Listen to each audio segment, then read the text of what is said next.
Welcome to our Folger's bonus episode. Hi, it's editing Evelyn.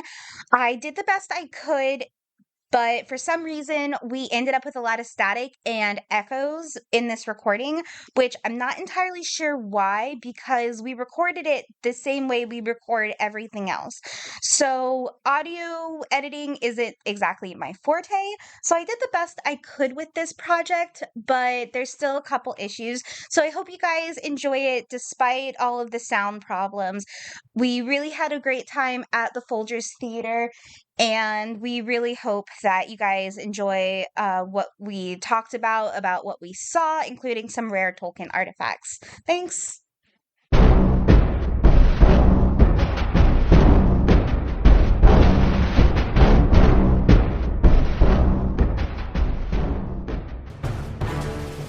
Hi, I'm Evelyn.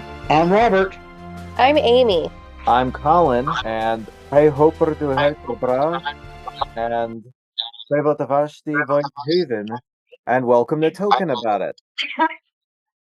We really hope that we got that pronunciation correctly. Yeah, I will admit, I'm going off of Google Translate because, surprise, surprise, and I know this is a shock to everyone, I am not a native speaker of the Scandinavian countries of Norway and Finnish, which is what that was, if anyone was interested.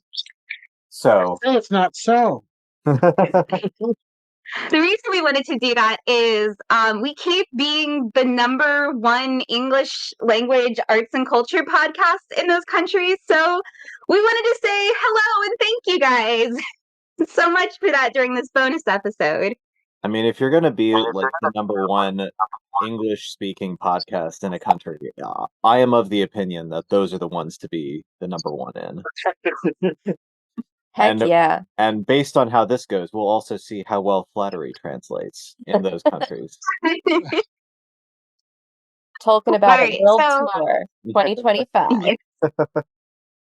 We would love to do a Scandinavian tour, mostly because I've always wanted to visit. Anyway, so hi, welcome to our bonus episode. As you saw, we have Amy, who's been joining us during our Hobbit season, and her husband, Colin. Yay! So the full episode is going to be available on Patreon, and if you're listening to it on the podcast, this is just a slightly shortened version. So we're excited because we took a field trip. We went to the Folger Shakespeare Library in DC. The main reason we went is we are huge Shakespeare and literary nerds, but one of the things that they had there that kind of solidified us going on this field trip is in one of their temporary exhibits, they have the galley, is that what it's called? Galley. They had the galley previews of the first 3... Galley proofs. Galley proofs. I know what I'm talking about, guys.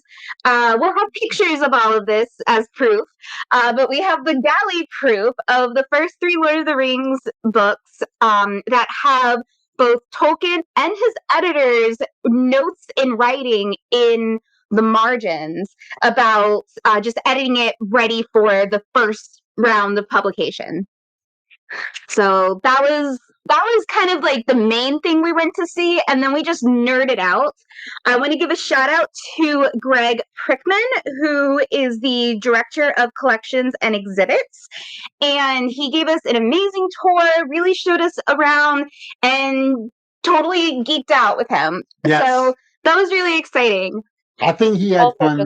He got to show off his geek too. Yeah. Completely. He was such an all-around wonderful tour guide and so helpful, so knowledgeable about everything. It was amazing to get to see a collection that was fully curated by him. And so patient, right, because we are off to go on tangents. I feel like individually and in general, and we got him to go on a few too. Yes, which was also all right. So just a quick thing about the Folger Shakespeare Library. It is located in DC. It is founded by Henry and Emily Folger, not of the coffee fortune. They were Standard Oil money.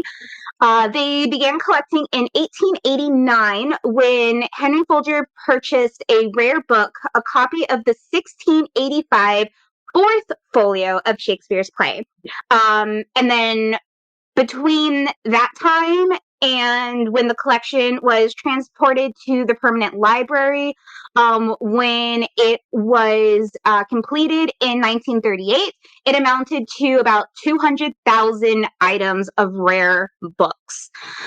Today, they have one of the largest collection. Actually, no, they have the largest collection of first folios of Shakespeare's plays, and a lot of other really rare Renaissance and especially English Renaissance books. And then multiple directors and board members have added to the collection as well. We saw the permanent rotating collection as well as the Into the Vault, which was really exciting because it includes a lot of rare manuscripts donated for the temporary exhibit by one of their board members, whose name I did not write down and I cannot find all of a sudden on the website. So I will put that in the description when we find it. Stuart Rose. Stuart Rose. Ha ha ha. Found it. In Dad's memory. Perfect. Yes. Yeah, so that's where temporary exhibit is from. Some other notable stuff that it had is it has a notebook of quotations and observations by 19th century author George Eliot. It has a 1718 portrait of Queen Anne made up entirely of tiny letters and ornaments drawn in pen and ink, a 16th century book of magic known as a grimoire, and a lot more. Some of the stuff that we took pictures of that we're going to add is first editions of Winnie the Pooh, The Wizard of Oz. What was the name of the atlas that you really liked, Colin? Oh, it was the World Atlas by the I don't know if he was officially a cartographer. That's not an important detail. By John Speed, who I was geeking out because he did like a lot of the first complete map works of the UK and Scotland. Yeah, so we saw some really cool stuff. So that reminds me, I do need to send I have to send the photo because they also had a bit from the Book of the Dead, which I was also very excited to see. We nearly lost you on the tour there for a minute when you saw it. Yeah. Well, I think the last time I'd seen any portion of it, I was like in France because I think they have a lot of Egyptian artifacts, and I don't really know the full dispersion of all of them. That's not that weird to not know everything about, but I didn't know when I was going to see it again, is what I'm trying to say. Also, if you hear jingling, that's Honeybee on the other end. Same deal with groaning. It's okay. Not us being over all of this. This is just our dog who is over all of this. It's okay. Our cat and dog are frequent, unexpected guests. So we're used to it.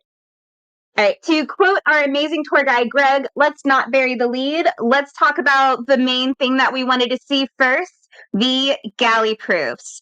I'm going to let Robert and Colin take it away first because I was kind of surprising them with the specifics of what we were going to see. So what did you guys think of that? I enjoyed seeing them. Like you said earlier, having the notes from both the editor and Token's notes. Mm-hmm. One of the notes that was in the pages that were open had Token changing shadow to darkness.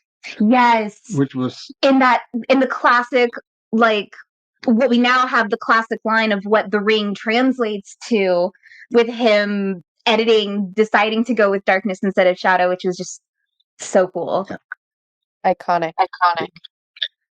I think it was it's funny to see it because, you know, some of these changes seem very small. Like one of the big ones that was circled in the middle of the page was changing half to has. But it is one of those things where, you know, and I've only recently kind of gleaned this a bit from my own experiences, is that the editing process is so it can be a lot of really big changes that, become iconic, small changes that can become iconic, and then small changes that are just tedious. And you really saw all of that in the annotations, and I also thought it was really funny the way that Tolkien approved of any changes that were suggested by the editor with just a simple check mark. Yeah. Yeah. I really enjoyed the fact that, so in the actual galleys, I believe it was Tolkien wrote only in blue ink and his editor wrote in red ink. And over the course Yeah. of them, you really got to see like the conversation that happens between editor and writer, and to kind of have that check mark being like, yes, I got to it, or acknowledged, or whatever that may have looked like for him. It was so interesting. And then also, we have to appreciate how teeny tiny the handwriting was and how clear and concise they made it. It was so impressive to look at someone who could like write in that itty bitty scrawl and read it. Well, and then he doodled basically on the side of the page to write like this whole passage for Eowyn, but he did it in a very Yeah. like medieval style scrawl, which was also just so funny but also impressive, like Amy was saying, as far as the font size necessary to get it in there. Yeah, I mean, honestly, like just seeing his handwriting was just like a, oh my gosh, that's amazing kind of moment. Hmm. Oh.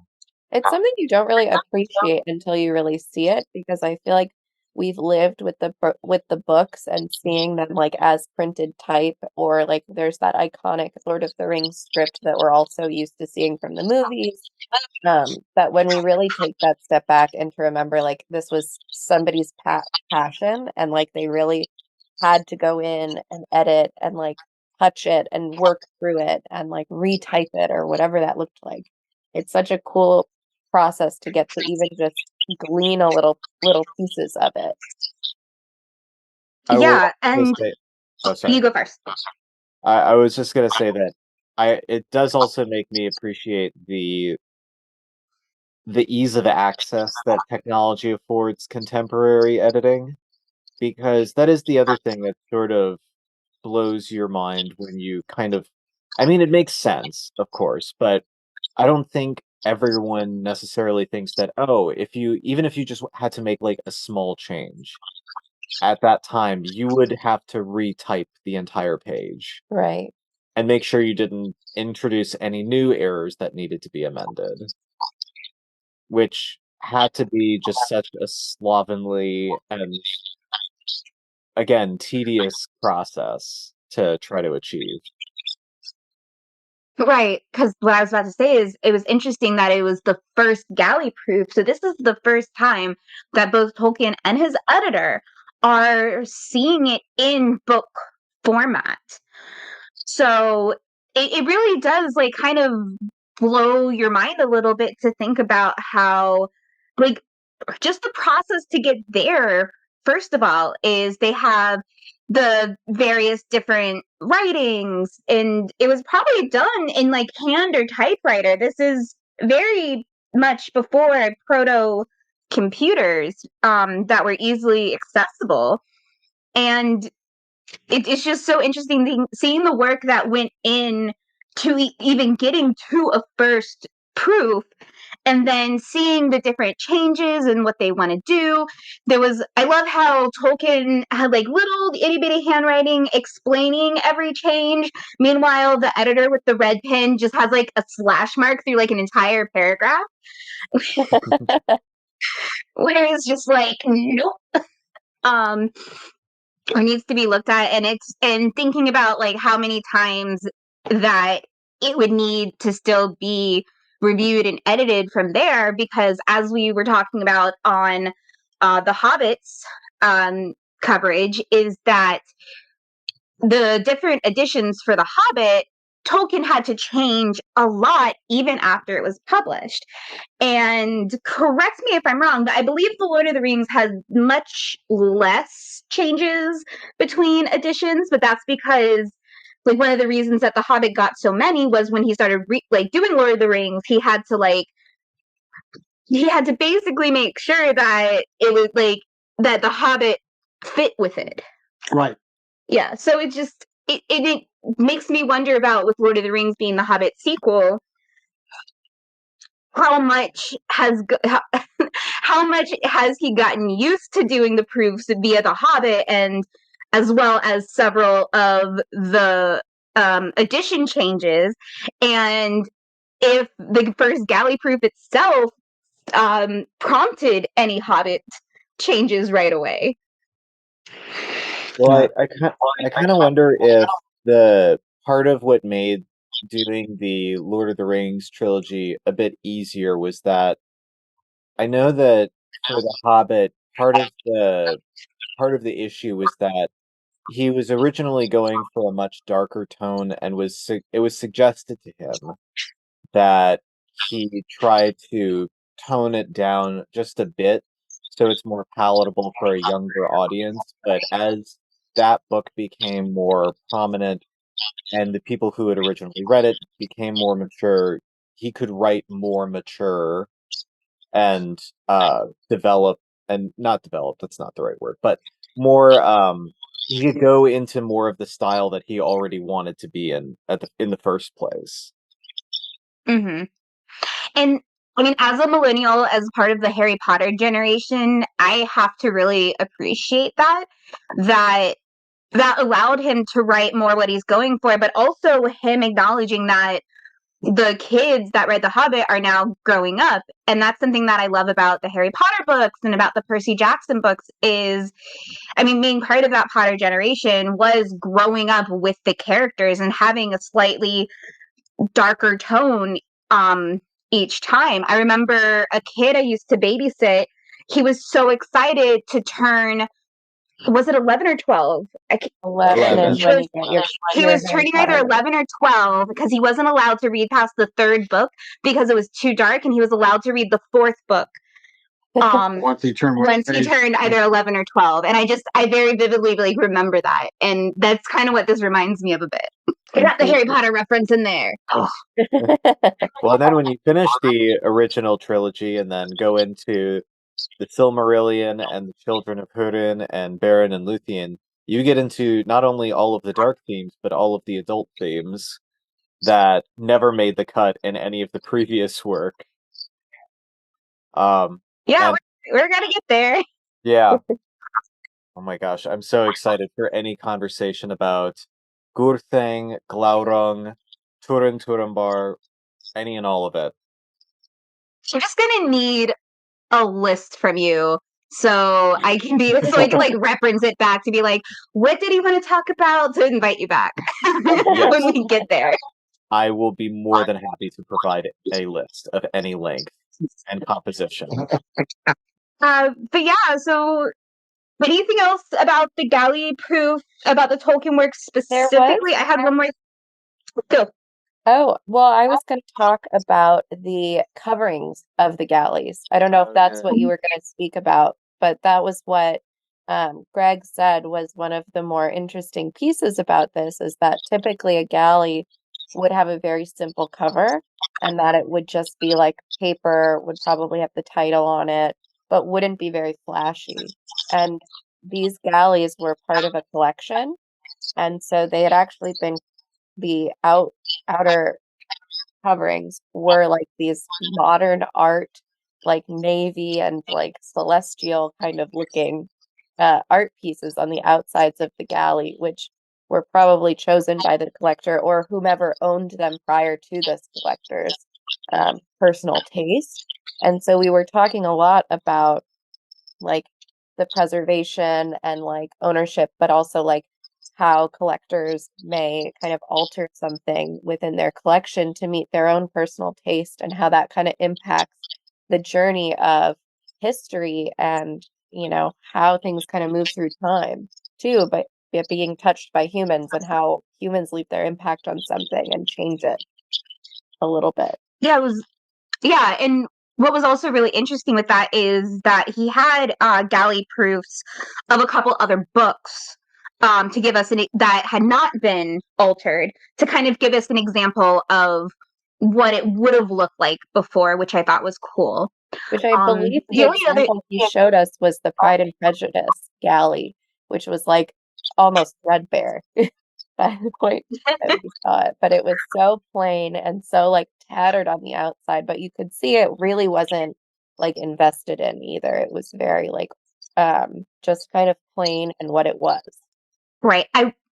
I want to say it was a different one than Pride and Prejudice, and the only reason I know that is I just showed the pictures to my mom, Oh, it and might I have think been. that I yeah, want I to don't remember which the galley Was it proof was, but the Pride and Prejudice was Wuthering. really cool to look at though, because it was like one of the few surviving like first editions that had that did have its original bindings that hadn't Yeah. been changed, which was really cool. Maybe it was Wuthering Heights then. That sounds familiar. That sounds right. Yeah. The only other thing I was going to bring up about the Tolkien works, seeing those in the exhibit was it was talking to Greg was just absolutely fascinating because he basically put the exhibit together. He was basically in charge of putting it together, and he was talking about just the general vibe of the exhibit. There wasn't any themes that they were really going for pairing up the different books together in the different display cases. Really the only thing that was considered was larger books at the bottom, smaller books towards the top, kind of thing. And we were all talking about how the books that it was together with, while they weren't initially put together on purpose thematically, they really fit because the two. So as you'll see in the picture, the for the people listening, it was on the middle shelf, the 3 books, and below it was both the very first book printed in English and then a very old hymnal book that was like one of the first like hymnal books printed in I England. think the hymnal was another one because the top shelf of that one had the embroidery cover. I think The that top was one was the it embroidery cover was of Confucius writings, right. Yes.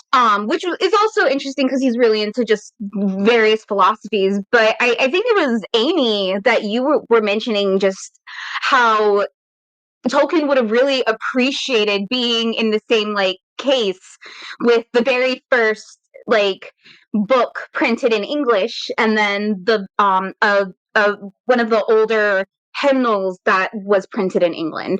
That him being a very religious man. Oh yeah, I think Colin mentioned that. yeah, it was the illuminated text, which I don't know if it was like if it was printed like the same way that we would think of like with a printing press, because and this was one of the things I had talked a little bit to Greg about was what was impressive about it was like just the fact that it was so well preserved, but also the difficulties with preserving it, since they would make their own like paints to try to get the right colors to actually paint onto the pages. And he was saying that one of the biggest problems they have is not only opening the books, but actually turning any of the pages, because the gold that you see um, plastered onto portions of the page is actual gold fillery. And it's so delicate that just touching it risks it completely destroying the page. And that was it sounded just so utterly nerve-wracking to be the person who has to try to thread that line. Completely agree. Yeah. So the illuminated missile was dated from 1490. And then the other one that had the a lot more of the gold was the Quran. Oh Yeah. yeah. That was Yeah, that was And beautiful. I did not take a picture of the card, so I can't tell you when it's from. That one was mid 19th century, and I think they said there it was. If I'm trying to remember what the card said. I think they said it was the same kind that would be at the major mosques of the other major holy cities for Islam. Yeah. But I don't know if it mentioned specifically where it was made. And if it did, I certainly don't remember. And but I think that's a great segue, because I think one of the things that we geeked out, not only us geeking out about, but we were asking so many questions that it got Greg to geek out about it, about the challenges of both exhibiting these rare and very fragile and delicate pieces of work, with conserving them. That was what we talked about a lot for a very long time. It was quite fascinating. Did anyone want to kick off? I know, Colin, you probably picked his brain the most about that, Well, and since you have like some knowledge from your sister about it. well, it's funny because my my sister, I should say, as a preface, she does art history, so she's very much involved in the historic preservation side of things. In fact, her last few trips, she's had to accompany art pieces literally sitting in the same truck that it's being transported in to make sure that, it's not damaged in transit. Because obviously, as you might imagine, the insurance for these things are insane. Astronomical. Yeah.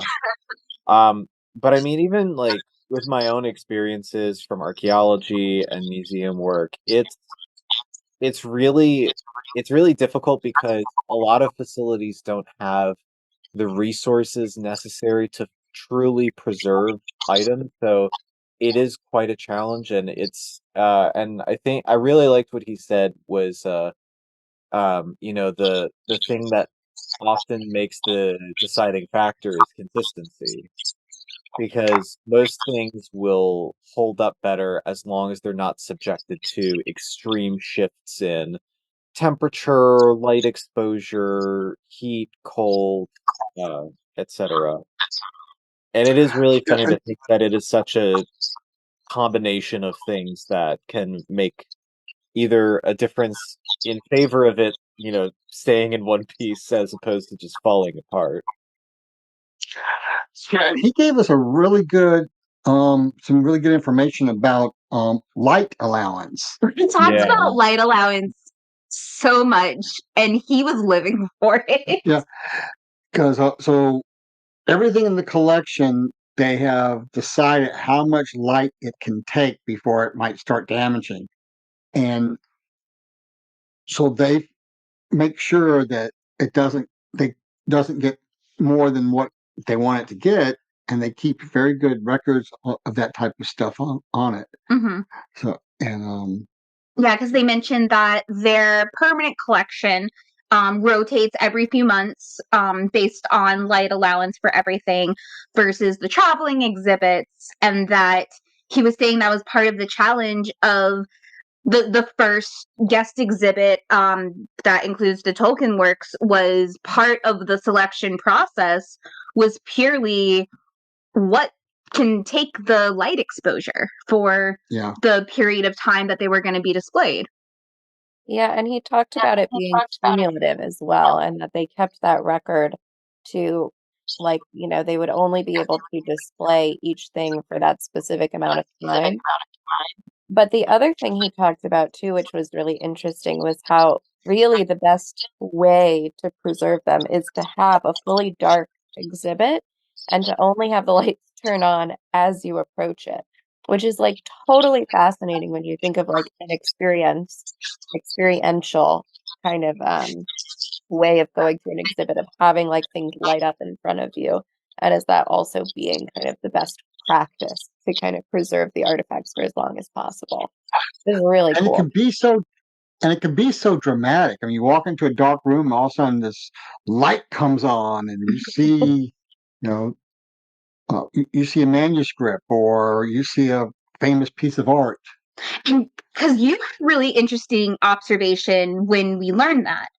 You were talking about how you'd seen that in other museums already. Yes. And talk about what you were saying about that. Well, I know down at the Jamestown Historical Museum, they had a temporary exhibit, and that's how they had it set up. Mm-hmm. And it was some of it was a little bit of artwork, but a lot of it was examples of cloth weaving and things like that. And and those have the same type of thing as with the light allowance and the very controlled environment. Great, but you were mentioning that you thought it was just for the drama. Yeah. Like you were saying it's like it had a great dramatic effect. It drew you in, but the fact that it's also a conservation technique that does work to draw the eye in is just fascinating, and it worked. And it worked. It worked for you at least. That's right. I mean, doesn't art just take inspiration from real life? Yes, yes, it does. And it was just really interesting just talking about the lighting too, how he was talking about how the challenge of actual lighting of the different display cases, because you would have just angling the lights just right so it didn't cast a shadow on something else that you're trying to see. Right. It was interesting too to think about, where it's you had to get not only do you have to take into account how much light it gets, but properly lighting it so it can be enjoyed. And it was really interesting with him talking about how there is that the best thing for all of these documents is to be stored in the dark, but then what's the point of a collection if you can't show it? Right. Which was especially ironic given what he later told us about the Folgers and how they maintained their original collection by just stuffing them in wooden boxes in the attic of their Wooden crates. Yeah, that's right. Yeah. Of their house. Or whiskey barrels, even, I think. Something really something very definitely yeah. not meant for the storage of rare artifacts. Well, and then they eventually put it in a warehouse. They didn't keep it with them either. They just had it in a warehouse while they were building the library in DC. Yeah. Well, it was which itself fascinating is because they literally, I guess, bought every plot of land on that block over the course of time, under different names, so that they could eventually have the space that they wanted to build what is now the Folger Library. Which, if you want a more exuberant display of wealth, look no further than buying property in DC. Well, not only that, but its property, it's literally across the street from the Library of Congress. It is prime and the real Supreme estate. Court. Yeah, and the Supreme Court. And what was really interesting was when he said, and originally, the Library of Congress was supposed to have first dibs on buying that property, and somehow the Folgers were able to. Well, they were using shell companies to buy it, so no one could figure out what they were doing. And by the time they were ready to do it, and they showed Congress, the Library of Congress, their plans, they're like, yeah, we can't compete with that collection. Go for it. Well, and the other thing that was so funny is that they wanted to build it as a Tudor mansion in the middle of DC, which, for those of you who are not from DC, there's a very specific look of everything in DC. It's very, very federal, very Roman Empire. Inspired. A lot of stone. It's an aesthetic, but I'm not sure who would want that aesthetic. Yeah. But it's very federal, very they can get away with some Art Deco, but it's very sterile, and it's not a pretty city. I've been going to Baltimore a lot the last couple months, and then I go to DC and I'm like, really? I think it has a certain charm, but it is its capital kind of charm. It's circled in squares because they were they started out big, let's make it like an old school European capital, and then halfway through completely abandoned that idea and we're like, no, we'll just do grids. But which is really fun to drive in. Yes, but it is really fun to think about what could have been of seeing this like Tudor mansion on the streets of DC juxtaposed around all of this. Like it would have been Literally incredible. next to the Supreme Court. Yes. Henry VIII meets Julius Caesar. But inside, they did it. Yes, they did, which was completely spectacular. That is actually Yeah, the Oh, sorry. I was gonna say, yeah, within the library itself, it's very Tudor, Mhm. and the stained glass windows. I was gonna, before you start talking Yeah. about it, so this was somehow Amy and Colin had never heard about the library until this summer, which is crazy because Dad and I have been going and seeing plays there for a very long time, like since we moved here almost 20 years ago. So with this being y'all's very first visit, what did you guys think of the upstairs, of the interior parts and the Tudor parts? Did you want to go first? I mean, I thought it was completely spectacular and beautiful. I was so surprised because when we had kind of come inside, the person at the front desk was like, "Oh, and make sure you go upstairs to see the reading room," which has been, done up in the, what was it? I forget the exact term, but In the Tudor style, yeah. Tudor style, yes. I was gonna say Elizabethan, I was like, that's too far back. Anyway, but we That's right. is it? Yeah, she's Henry VIII's daughter. He was a Tudor. Oh, you're right. Yeah, the Elizabethan was as was the end of the Tudor part. Yeah, Yeah. she just chose to end the Tudor dynasty because she hated her dad. Fair. But so it was really cool to go into it. It's like entirely like dark wood everywhere with these spectacular stained glass windows, and they have a full reading room, and then they have a full like research library. Apparently you can get your reader card there, so you can go and research stuff there. I think the thing that makes sense when you're there, but you don't really think about is the fact that they built that in kind of the perfect spot because neither the Supreme Court building or the Library of Congress are particularly tall buildings.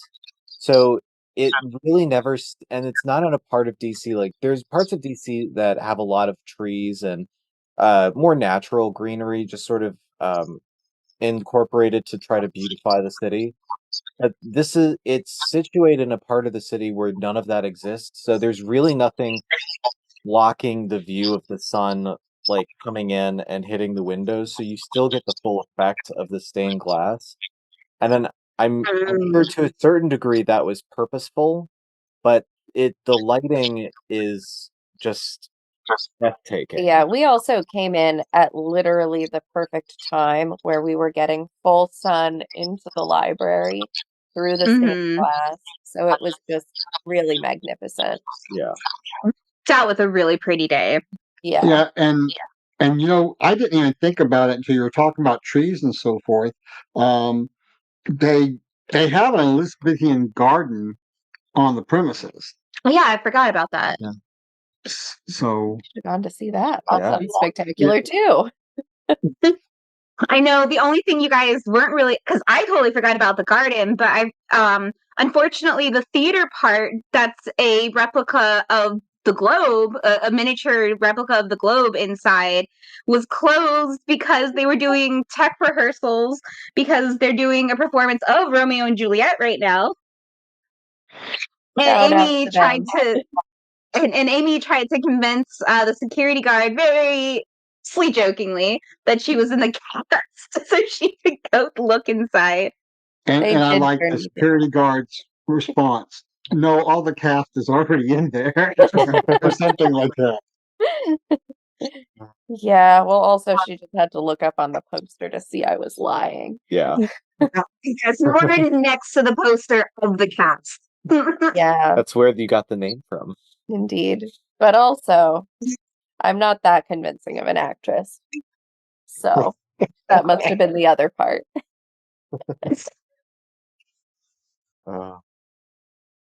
But yeah. But No, yeah, it was just, gorgeous. Yeah, we had a great time. yeah. So Yes, let's talk about a couple of the other things that we saw in the temporary exhibit first, since that's what we were looking around. I know there was a couple other things we geeked out about. We mentioned the Pride and Prejudice first printing, but next to it was really interesting because it was the manuscript for Journey to the Center of the Earth. And that was just so cool, like seeing his handwriting. Yeah, Who wrote which that? I don't remember. he has maybe the best handwriting I've ever seen, Yeah. and also the best annotations I've ever seen, in that they are so neat and so well organized that it is even aesthetically pleasing to see the words that he has crossed out. Well, we were commenting about it too when we were there. So it was his annotations, and the style he did was where he split the page in half so that half of the page was his writing, and then he would have the other side of the page used for his annotations or to add in what he needed. And we were laughing because I swear we learned how to do that note-taking style in high school, and it was such a blast to kind of like see that being done somewhere else. Yeah, he was a clerk, and so he used his bookkeeping notepad that had a natural line down the center, so he could do that. And that's, yeah, I remember learning that style in high school because they were trying to teach us like various note-taking things, and that's just the one that worked for me, and that's what I ended up using all through college was that note-taking style. And so it was just kind of wild to see that being written and used like a manuscript that was just that old. Completely. Yeah, And I enjoyed the fact that they had a first printing of Winnie the Pooh, Oh, and what made it really special was this was the copy that Mills gave his son, who is the model for Christopher Robin. Yeah, and had a dedication to him. Yes, And that's what the book was open to. open to. So it that was was really neat. very sweet. But one of the reasons why I really like that is because a gift of the Winnie Pooh books in third grade is what got me into reading. Mm, So, okay. They're Fun. wonderful and books. now, yeah. and now that it's in public domain, I like to work on a ethics project with it. Only if you include the horror movie. Oh god. Yikes. He shakes his head violently because this is, in fact, an audio format podcast. Colin, what were you going to I say? really Oh, like.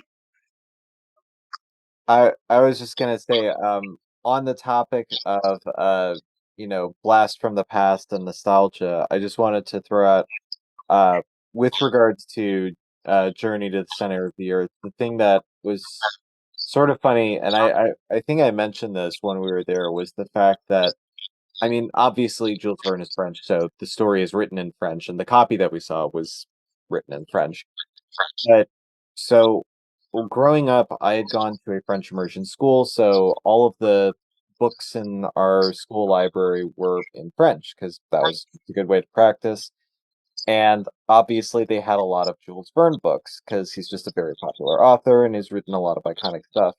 But it was funny because for the longest time, that was the only way I recognized the books, was seeing them written in French, until I was about 15 or 16, and I read them all again in English. And then that became the norm until yesterday when I saw it again. And it was like being back at the really dingy, Peachy County library at the school library, just combing through these really ratty, tattered, threadbare copies of like The Mysterious Island or 20,000 Leagues Under the Sea. But yeah.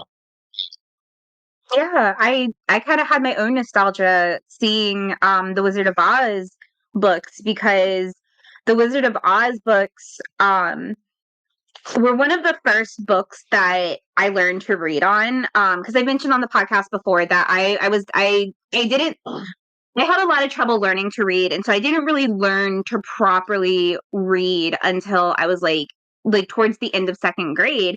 And I remember in the third grade, they were trying to encourage me to keep reading, and it was like, but the only really books that really stood out to me were Judy Blume and the Wizard of Oz books. And I remember reading the Wizard of Oz books and like bringing it from like the school library home. And so I had that really weird experience of actually being a kid that read the books before you showed me the movies.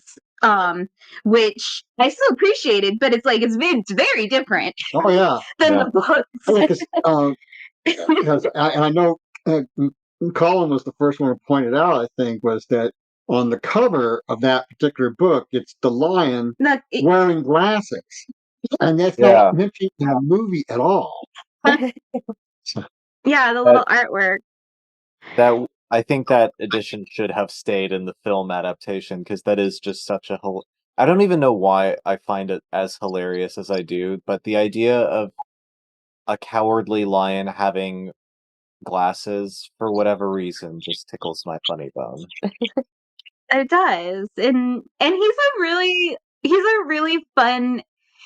I feel like in the movies he's more comedic relief, but he's actually a really dynamic character that goes through probably the most growth in the books. Honestly, I don't think I've read them since the third grade, but I remember the feeling of enjoying them. And then, of course, my friends in the fifth grade got me to read Harry Potter, and then that's where I got stuck on reading forever. But it was really fun. I will mention that we also had a first edition of Catcher in the Rye, and I immediately turned to Amy, and I kept a smile on my face, and I went, I hate this book. What, you don't have fond memories of reading it in the 10th grade in Miss Foreman's class? What I have fond memories of is that entire unit, and then we had the worksheet later with all these crazy books, and I remember my mom being upset at all the books we were reading because she's like, why are you making children read this? And then we had that and like some crazy short stories, and then the worksheet was called Summarize It in a Nutshell, and someone made the pun, oh, because they're all nuts. That's one of my few memories I have of high school. Oh my god, that class was so funny. I mean, everyone's bound to come across that one like English class where you get or lit class where you get the craziest, borderline nonsensical assortment of books and literature that you could possibly conceive of. Oh yeah, and the fact that they only choose incredibly depressing and sad books for teenagers to read for public school. I'll never. My mom going to Catholic. My mom going to Catholic school for all of her primary schooling. High school. That's primary and secondary. Yeah, so from kindergarten to until 12th grade was Catholic school. And so with my brother and I being in public school, she liked to read what we were reading because she wanted to just experience stuff she didn't get to experience before with public schooling. And I remember between me and my brother with like all the stuff we were reading in high school, I just very clearly remember my mom going, no wonder you and all of your friends are depressed. It's like, yeah. Accurate. Nothing sinks your spirits quite as quickly as reading Toni Morrison's Jazz. Or the Scarlet Letter. Oh, Scarlet Letter. Ugh. Depressing. No Nathaniel Hawthorne fans out there? No. That is a podcast we will not be doing. Anything else on the temporary exhibit before we start talking about some of the other aspects? Ooh, I did want to shout out the Book of the Dead. It was just the one page, but it was really cool just to see because it's depicting the entire process of a soul being judged on its way to the afterlife and the classic scale with the heart and the feather, which it was really cool to see it because I had only ever seen pictures of it, so to see it in person was really really special. Yeah. Anything else, Dad? No, we can talk about some other things. Yeah, so after that, we went to the more permanent slash. And we're back from audio trouble. Woo! All right. So we were just going to talk about real fast the last part about we went to their permanent exhibit where all of the stuff that they have out, they rotate or what it is around, again, for conservation reasons and for light allotment. And the very first thing that we say when we go in there is we're talking about how cool the mural on the wall is. And Amy brings up this reference. So I mentioned that it reminds me of, I think it's an 90s classic Disney movie, The Page Master. The real fans know. I knew, but no one else. This part's for all the real ones out there. Yeah. But Greg was definitely thrown for a loop. He had no idea what I was talking about. And then he seemed interested. He was interested. He did ask me to explain the plot of the movie, which I did happily. But it was quite funny. But it was very, very similar to that movie because the literal walls were like covered in paper that were like 3D printings of like the different artwork that were on display. But it was very cool. It did feel very immersive the way the Page Master did. So, it really, yeah, the mural itself. So you can go to their website and actually look at the mural, and you can like click on the different pages and see where they're from. And they had some. It was really cool facsimiles and digitations of parts of the collection that they have been able to digitize. I think I'm pronouncing these words correctly. But it was really interesting. Just having the 3D effect, it really does draw your eye in to look at it, look at it all, because it wasn't overwhelming, but it was just enough where you wanted to go and look closer. Completely. And I think they had also like airflow going through, not like a lot, not like you would have noticed, but enough that like you saw the pages kind of like coming off of the wall and settling back down a little bit too. Yeah. It was quite amazing. We'll have to link it in the description as well because Yeah, very cool. I'm gonna put their website in the description of this for everyone, as well as on our social medias and our Patreon pictures that we all took there, which was really fun. The star of that exhibit, though, were their folios. Just a quick thing, because I said it in the beginning, but they have the largest collection of first edition Shakespeare folios. And it was really interesting to see because they had them all displayed next to each other, where you could really see how different collectors over time, they personalized them. Some of them did different bindings. Some were much smaller than others because for some reason or another pages were taken out if they were damaged. Talking about how some folios had like pages added from other ones to make them more complete. And that was just really interesting. Did anyone want to talk a little bit more about that? I would just say like we talked a lot about light preservation and like conservation and especially when it came to the folios, they're like the actual design of how it is set up, like each of the folios are kind of in their own little section of this glass cabinet against the wall. And then over the course of time, there's various like lights that go that light up each folio. And we were talking a lot about how they were able to do it in a way that was the most safe for each of these books. And they actually had like an LED that would light up through the glass, and then they had black poster board in between each glass pane, so none of that actual light was touching any of the folios too, which was like a really interesting way to kind of think about it, because it's not something you really take into consideration when you're thinking about like, oh wow, the display looks so amazing, but also like the intention behind it was really amazing too. Right. Especially because what was really interesting is like seeing all of the folios displayed together, like Yeah. just seeing their spines, you could definitely see the different conditions and challenges that they had. They had one that it was in their original binding completely, but it also had some that had been completely separated because the bindings have fallen off completely. And I thought it was really interesting because he was talking about how they have absolutely zero intention of trying to rebound or uh try to do any more conservation work on it.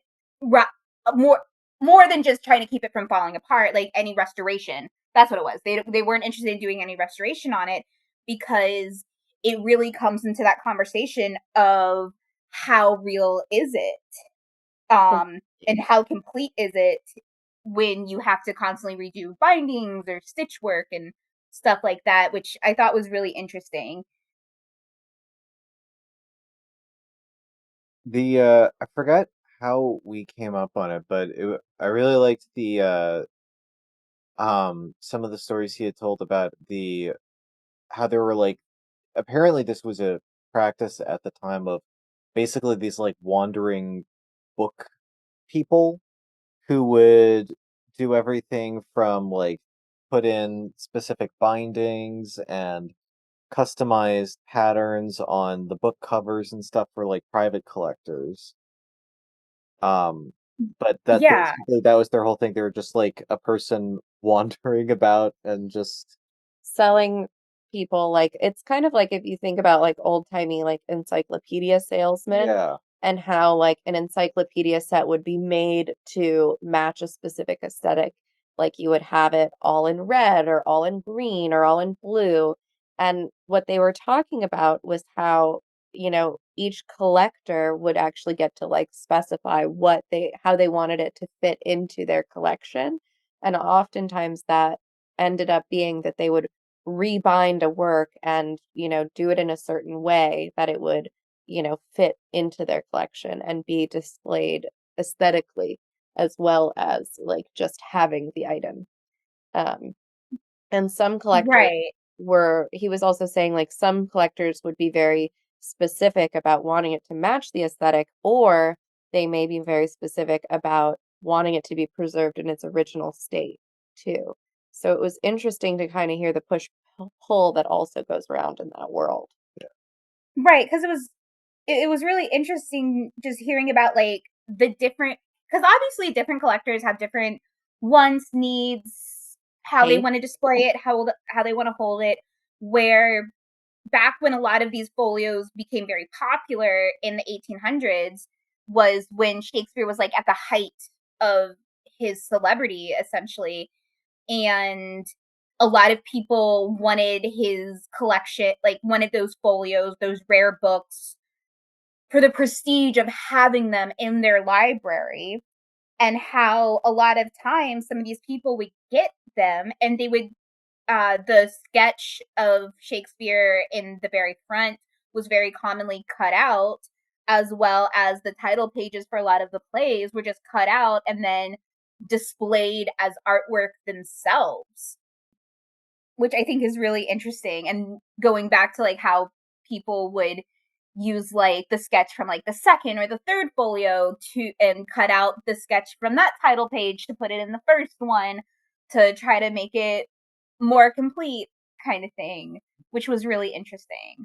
Yeah, no. And well, and it's also, I mean, it makes sense, but it's also funny to think of the fact that the idea that Shakespeare really hit his stride so far after he had passed away.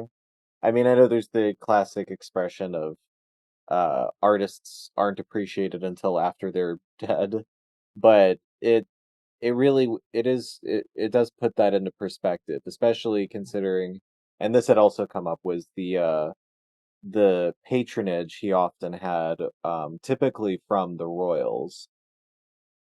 Which was one of my favorite things that Greg had mentioned was that apparently Queen Elizabeth was a huge fan of Falstaff. Which valid. Yeah, no, he's funny. And that's why Falstaff is in so many of the plays. Yeah, because it's like, well, that's what the queen wants. That's what the queen's gonna get. So that was just a really interesting, like, just random tidbit that I love learning about that. Like those random facts that just kind of show up. That's like, yeah, that's cool. And then including, does anyone want to mention, the only other thing that I was going to mention with what we were learning is the machine that basically that was invented at the Folgers that was specifically made to look at the differences between the first folios and is now used for pretty much literary research pre-print, like pre-modern printing. Does anyone want to talk about that? The headache machine. Yes, too. The nausea-inducing machine. Yeah, it was really fascinating because essentially what they did was it was kind of a large machine, and one half of it you would be able to see.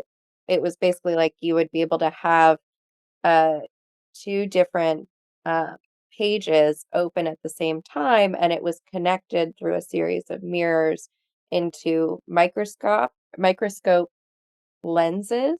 And so one side of the microscope would be directed at one page and the other side was directed at the other. And so that way it would line up in your vision. I'm like doing it with my hands, which you can't see because we're on a podcast, but you line it up with your eyes. And so it would, because of the way the images are read by your retinas, it would be able to pick out the differences between each page, which was really cool because it basically like messes up the way you look at it. And your brain is like, what is happening? These two images aren't the same. And it'll make the differences pop out even more at you. Right. Sounds very tiring. And like my head would explode if I had that job. Yeah. Well, the card on the machine said he worked on it from 71 to 77. Yeah. So that's a long time. To try to get everything working right. Well, yeah. no, I mean, that's how long he worked on the project. Oh, the project. Oh my gosh. Yeah, gotta have that Advil next to you. Yeah, really. Must have taken a lot of breaks. Yeah. I was gonna say, but I mean, that was how old his he life. was when he finished. Yeah. That was his life's work, though. That was his like passion project that he wanted to do.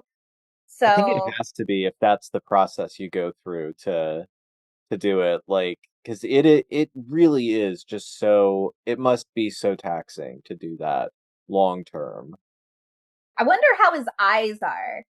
Like what was his like? Did he have to wear glasses afterwards? Did he wear glasses and had to have a dramatic change in prescription? I bet they weren't glasses. I bet they were bifocals. Yeah, I was gonna say they had to bring back Benjamin Franklin's ghost to invent a new type of bifocal so his eyes could work again. The tribe. As a side note, I can never look through a microscope and see what I was supposed to see, which is why I never passed microbiology, which is why I never finished up my marine science degree. Well, I should and you hated math. That and physics. That's hard. That and physics just did me in. I had trouble looking into them, but that was for chemistry because you're not allowed to wear contacts in chemistry because it's a danger. So trying to look through it with glasses is very difficult. But I like the math part. I always had that issue with binoculars. Oh, that it's like too close. Yeah, it's weird because I feel like I've been able to get by okay with microscopes. Ironically, I never went into like any of the hard sciences in my later academia, but for whatever reason, I can do microscopes okay, but binoculars, telescopes, can't see anything. I feel honestly, I don't think I've looked through binoculars or telescopes since I was like in elementary school. No, I think it's been a I've while. never had a reason to look through them Now I want as to an be a adult. bird watcher. This is when you find out that you have that same problem, And I can't become it's like a birder. it's like that Twilight Zone thing with the guy who finally has the chance to read all the books he wants, and then his glasses break. Yeah. Yeah. Why would you wish that upon me? Not wishing it. I'm just saying it would be like that if that did happen. Thanks. I am slowly becoming. I'm the only one without binoculars at the bird rescue because we'll all hear a bird and we'll all like look for it, and everyone will grab for their binoculars, and I just look for it without binoculars. But I'm almost at that point now where it's like, do I? Because I'll hear a random bird call and go, "Is that a freaking?" And just You know what you do? You just get like one of those spy glasses, like the old school, like brass rimmed ones. like opera glasses. Yeah, you get one of those. That's how you do it. That's how I will be a birder from now on. Because then at the very least, opera you just look, if nothing else, you'll look more stylish than everyone else around you. Fair. And maybe the birds will appreciate that. I bet they will. Yeah. They appreciate fashion. What's funny, mentioning that, not long ago, Jennifer and I went to Wolf Trap. Wolf Trap is the only national park dedicated to the performing arts. And we went to see the recording of an episode of Wait, Wait, Don't Tell Me. And a couple, about 2 or 3 rows behind us, were watching the stage with their binoculars. That's hilarious. And I mean, honestly, that's the vibe. But it was weird. But it was weird because they had giant screens that they were probably able to see what was going on better than through binoculars. I mean, maybe that was just their vibe, where they could focus on where they wanted instead of the screen. Oh, okay. Yeah, maybe they were also bird watching. Yes. Or they thought Wolf Trap was actually meant for trapping wildlife. Which was a joke that we heard on repeat when we saw Flight of the Conchords at Wolf Trap. I mean, that's amazing. It was a great time. It was a fantastic If you have the chance to see them, highly recommend. Yeah. But they did make that joke a lot. They were enamored by the fact that Wolf Trap was not for trapping wolves. Isn't that like an old like German name? No, Wolfgang. That's the name I'm thinking of, not Wolf Trap. Okay. Mozart's name. That was a non sequitur. Sorry. All right.